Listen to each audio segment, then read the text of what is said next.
चिड़िया का बेटा कुकू और कालू कौवे का बेटा जग्गू आपस में दोस्त तो थे, मगर जग्गू हर समय कुकू को बेवकूफ बनाने के चक्कर में ही रहता। एक दिन कुकू और जग्गू भोजन की खोज में उड़ते हुए जा रहे थे कि कुकू की नजर एक तरबूज की बेल पर जाती है, जिस पर दो छोटे छोटे तरबूज लगे हुए थे। वो दोनों उस बेल के पास चले जाते हैं। जग्गू, देखो तो ये तरबूज की बेल कैसे सूख रही है। इस पर तो 2 तरबूज भी लगे हुए हैं। जग्गू, हम इस बेल को नदी से पानी लाकर डालते हैं और फिर जब ये तरबूज पक जाएंगे तो दोनों मिलकर खाएंगे। हाँ कुकू, तरबूज बहुत मजे के होते हैं। चलो मैं भी आपके साथ नदी से पानी लेने जाता हूँ। फिर वो दोनों नदी से पानी लाते हैं और उस बेल को डाल देते हैं। आज के बाद हम दोनों रोज इस बेल को पानी दिया करेंगे ताकि हमारे ये तरबूज जल्दी पक सकें और बेल हरी भरी रहे। फिर वो दोनों दोस्त वहाँ से चले जाते हैं। रात को कुकू अपनी मम्मा के साथ लेटा हुआ था। मम्मा, आज मैंने और जग्गू ने एक तरबूज की बेल देखी। उस पर 2 तरबूज भी लगे हुए थे। अच्छा, वो कहाँ? मम्मा, पहाड़ों के पास, और हमने उस बेल को पानी भी लाकर दिया था। अब आप उस बेल को रोज पानी देना और फिर कुछ ही दिनों में वो तरबूज पक जाएंगे। कुकू अपनी मम्मा को ऐसे बताता है। मम्मा, मम्मा, जब वो तरबूज पक जाएंगे तो हम दोनों दोस्त वो तरबूज मजे से खाएंगे। नहीं नहीं जग्गू, जब तरबूज पक गए तो हम वो तरबूज कुकू से चोरी चोरी ही तोड़ लाएंगे। तब तक तुम उससे कोई बात ना करना। ऐसे कुकू हर रोज उस बेल को पानी देने जाता, मगर वो जब भी जग्गू से तरबूज की बेल को पानी देने का कहता तो वो कोई ना कोई बहाना बना देता।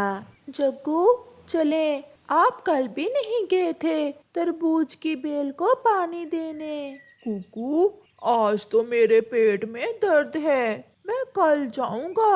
आज तुम अकेले ही चले जाओ। फिर रोज की तरह कुकू अकेला ही चला जाता है।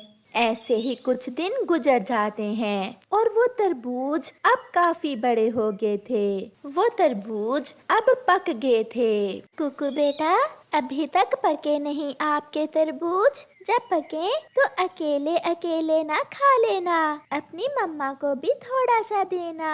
मम्मा, तरबूज तो काफी बड़े हो गए हैं, बस अब 1-2 दिन में हम वो तरबूज तोड़ लेंगे। उधर जग्गू कौवे की मम्मा भी जग्गू से कहती है, जग्गू चलो मुझे दिखाओ कि अब वो तरबूज कितने बड़े हो गए हैं। मम्मा, चले चले, मुझे तो ऐसा लग रहा है कि वो तरबूज अब पक गए हैं। जग्गू और उसकी मम्मा तरबूज देखने जाते हैं। पागल, ये तो पक गए हैं, ये अंदर से लाल हो गए होंगे।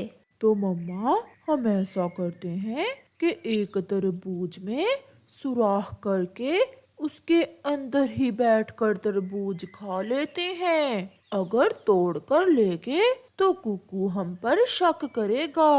अपनी माँ की तरह बहुत बड़ा सियाना चोर बनेगा मेरा बेटा। फिर गोरी अपनी चोंच से एक तरबूज में सुराख करती है और पहले जग्गू तरबूज के अंदर जाकर तरबूज खाता है और उसकी मम्मा बाहर बैठ जाती है। जग्गू, अब बस भी करो, अपनी मम्मा को भी खाने दो। फिर जग्गू बाहर आ जाता है और गोरी तरबूज के अंदर जाकर तरबूज खाने लगती है। जग्गू, सच में मैंने पहले कभी इतना मीठा और स्वादिष्ट तरबूज नहीं खाया।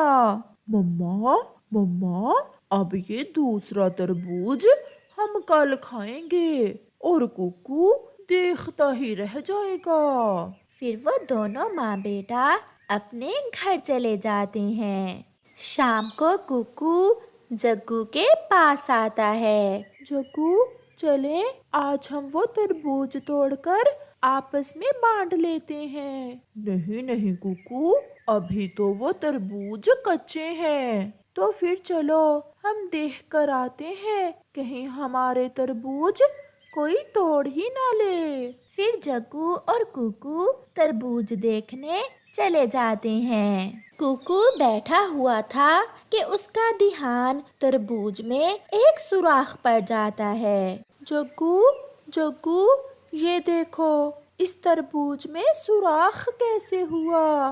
मम्मा, मुझे क्या पता, शायद कोई चूहा खा गया होगा तरबूज। ये सुनकर कुकू बहुत दुखी हो जाता है। वो कई दिनों से उस तरबूज की बेल को पानी जो दे रहा था। ये जरूर इस जग्गू के बच्चे का ही काम होगा, मुझे अपना हिस्सा तो लेना ही होगा। फिर जग्गू और कुकू घर चले जाते हैं। कुकू वापिस आकर दूसरा तरबूज तोड़कर अपने घर ले जाता है और वो माँ बेटा मिलकर मजे मजे से वो तरबूज खा लेते हैं। दूसरे दिन जब जग्गू और उसकी मम्मा दूसरा तरबूज खाने जाते हैं तो वहाँ कोई भी तरबूज ना था। मम्मा, तरबूज कहाँ गया?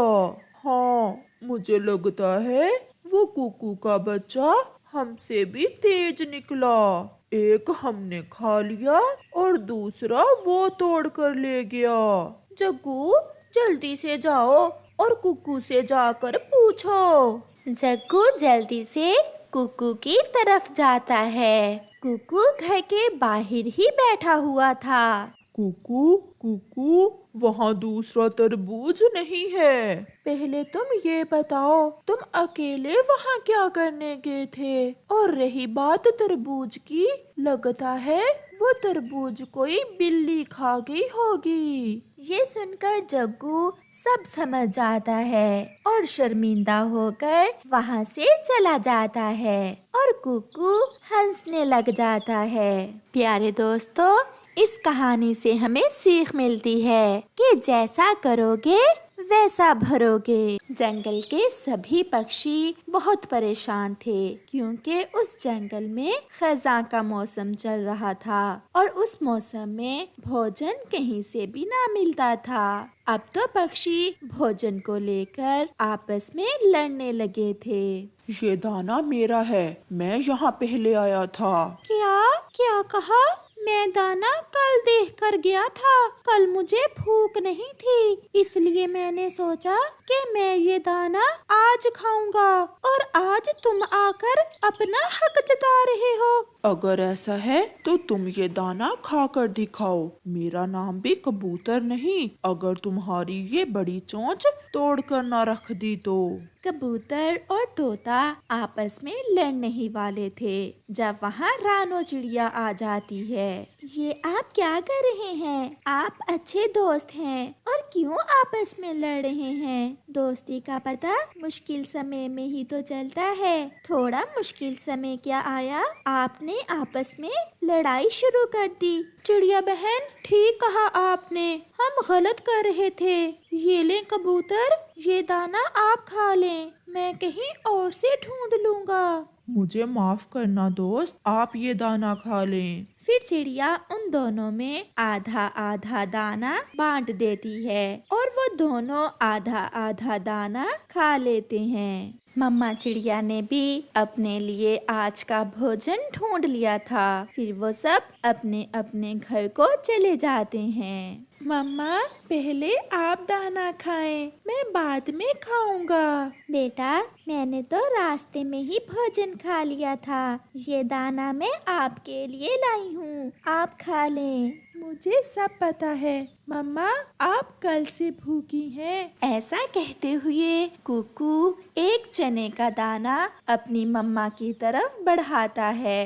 ये ले मम्मा, हम दोनों एक एक दाना खा लेते हैं। फिर वो दोनों माँ बेटा एक एक चने का दाना खा लेते हैं। मम्मा, अगर हमारे जंगल में बहार नहीं है तो हो सकता है किसी और जंगल में बहार हो और हमें वहाँ से दाना मिल जाए। कुकू बेटा, हाँ, मगर हमें क्या पता कि इस समय बहार कहाँ है और हमें दाना कहाँ से मिलेगा। तो मम्मा, हमें कोशिश करनी चाहिए ना, हो सकता है कोशिश करने से हमें कहीं से दाना मिल जाए। अगर कोई ऐसा नहीं करता तो मैं करूँगा। मम्मा, मैं अपने जंगल के पक्षियों के लिए दाना ढूंढूंगा। अच्छा अच्छा, ढूंढ लेना। अब आप सो जाएं, बहुत रात हो गई है।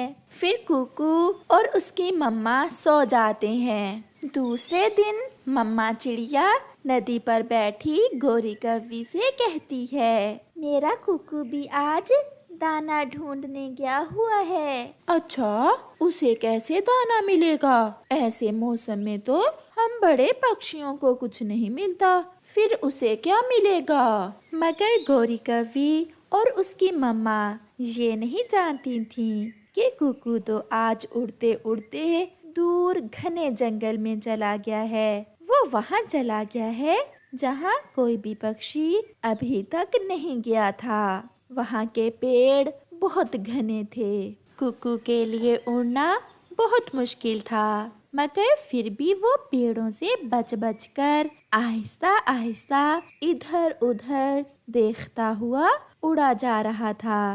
वो थोड़ा और आगे जाता है और फिर अचानक कुकू को एक बड़ा पेड़ दिखाई देता है जिस पर कोई फल लगा हुआ था। कुकू जल्दी से उस पेड़ के पास जाता है। जब कुकू उस पेड़ के पास जाता है तो देखकर हैरान हो जाता है कि वो तो एक विशाल आम का पेड़ था जिस पर मीठे मीठे रसीले आम लगे हुए थे।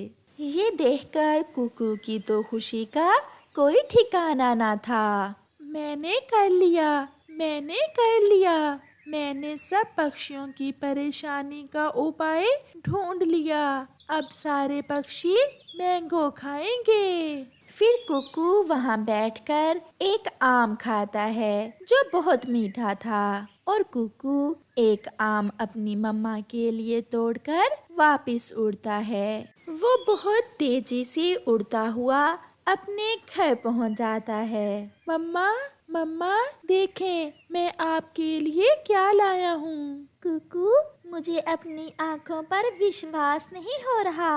आप ये आम कहाँ से ले आए हैं? मम्मा, एक बार इसे खा कर देखें। ये आम बहुत रसीला है और मैंने एक आम के पेड़ की खोज भी कर ली है जिस पर इस तरह के ढेर सारे आम लगे हुए हैं। फिर मम्मा चिड़िया वो आम खा लेती है। सच में बेटा, ये आम तो बहुत स्वादिष्ट था। मम्मा, कल हम सब पक्षियों को साथ लेकर वहाँ उस पेड़ के पास जाएंगे। मेरे छोटे से बेटे ने तो बड़ा काम कर लिया है। फिर सुबह हो जाती है। कुकू और उसकी मम्मा दूसरे पक्षियों को साथ लेकर आम के विशाल पेड़ की तरफ जाते हैं। कुकू तो आज ऐसे आगे आगे उड़ रहा था जैसे वो सारे पक्षियों से बड़ा हो, क्योंकि उसने बहुत बड़ा काम कर लिया था।